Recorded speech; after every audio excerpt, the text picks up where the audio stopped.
Hi everyone, so today we're going to look at innovating our opening of our story. Now the opening that we've been learning is this part here, the part about Holly seeing a tree giant at the first day of summer, standing on tiptoes to get a good look at it, and then freezing until it disappeared. Okay, now in my plan and in your plan, we adapted it and changed some of the details. So I changed the name of the character, changed the name of the creature that she's seen or that he's seen. So today we're going to put the information, so we're going to put that meat on the bones of our plan. So I'm going to give you some examples and then hopefully this will help you. Now obviously if you were here, you would be able to give me your ideas and we'd build this together. Obviously, I'm on my own at the moment, so I'm going to give you some of my ideas and you can adapt them using your plan. So we can see in the original story, the day that Poppy thought she saw a giant was the first day of the summer holidays. And in my plan, I changed it to the day Alex saw a gnome was the first day of spring. So in your books, you would write your sentence from your plan.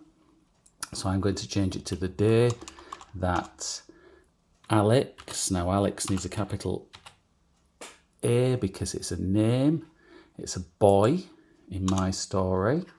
So the day that Alex thought he saw a giant, and I changed giant to gnome, was the first day of spring. So I'm going to change that to spring.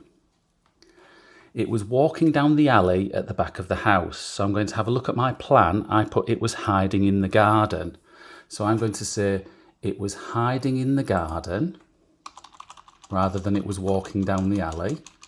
So it was hiding in the garden and I'll change the back of the house. So I'm going to put the back of the house at the front of the house. At the front of the house. At first, now remember mine's a boy, he noticed, so what did I put? At first he noticed a shadow, that's in my plan, so I can keep that bit the same. At first he noticed the shadow. I might want to add to that, at first he noticed the strange shadow, the unusual shadow. Then, in mine I've put that he felt someone watching him. So I'm going to change he felt the ground shuddering to he felt someone watching him. Finally, so in my plan I put he heard strange giggling. So I'm going to change up here to finally he heard strange giggling. Now I might put extra information there. He heard strange giggling. Oh, I've spelt strange wrong there. Strange giggling in the distance. Okay, he heard strange giggling in the distance. My next part was Alex crouched down. So Poppy stood on tiptoes, but Alex crouched down. So I'm going to change the tiptoe. Alex crouched down. And in the original story, she peeped out of the bathroom window. In my plan, I said it was going to look in the bush. So Alex crouched down, and so I might put slowly or carefully peered into a bush.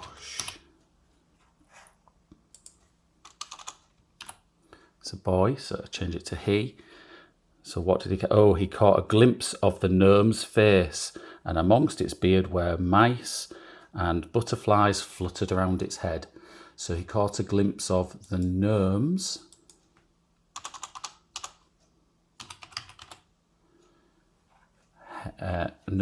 face. So change head to face. I'm going to keep the apostrophe on gnomes because the face belongs to the gnome, so that apostrophe tells me that it belongs to the gnome. And then I'm going to change amongst its beard. So rather than its hair, amongst its beard. So the beard, its beard. Amongst its beard were mice.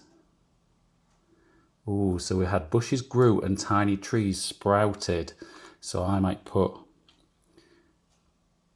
could put mice rested whilst eating cheese. Mice rested whilst eating cheese. Mice nested maybe. Okay, so amongst its beard, mice rested whilst eating cheese. He could see, now obviously this is a gnome, which is a tiny creature, so he can't see birds' nests and crows going around its head because it's only tiny. So in my plan, I've said that there were mice and there were also butterflies crawling around, fluttering around its head. So I'm going to say he could see caterpillars, which are obviously baby butterflies. Caterpillars crawling around and butterflies. Oh, I'm going to change and to as. Butterflies fluttered around its head. In my plan, I've said that Alex stopped, stepped back and waited. So here I can see Poppy froze. So rather than saying Alex froze, I've changed that to stopped. So Alex stopped, stepped back rather than ducked down. Stepped back and waited. The giant thudded past and made its way towards the park. So here I've just said that the gnome disappeared in a flash of light.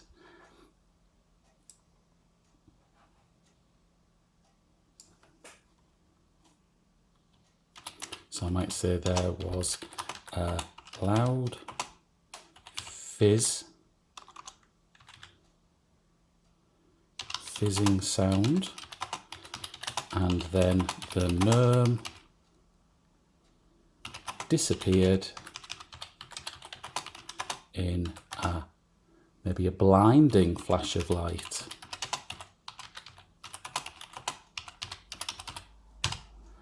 Okay, so that's where I can stop for today. I've written the first part, I've written the opening. I'm going to read through to check that it makes sense. The day that Alex thought he saw a gnome was the first day of spring. It was hiding in the garden at the front of the house. At first he noticed the strange shadow, then he felt someone watching him. Finally he heard strange giggling in the distance. Alex crouched down and carefully peered into a bush. He caught a glimpse of the gnome's face amongst its beard. Mice rested whilst eating cheese. He could see caterpillars crawling around as butterflies fluttered around its head. Alex stopped, stepped back and waited. There was a loud fizzing sound and then the gnome disappeared in a blinding flash of light. So today you need to use your plan and you need to adapt the story. I've given you a copy of this to help you. So anything that's highlighted, if you're stuck, anything that's highlighted is something that you can change, and it should be easy to change for you, but it will keep that structure in place. Okay, so remember, use your plan, use your bones from your story plan and start to put that meat to it and that information and build up the story. Okay, good luck.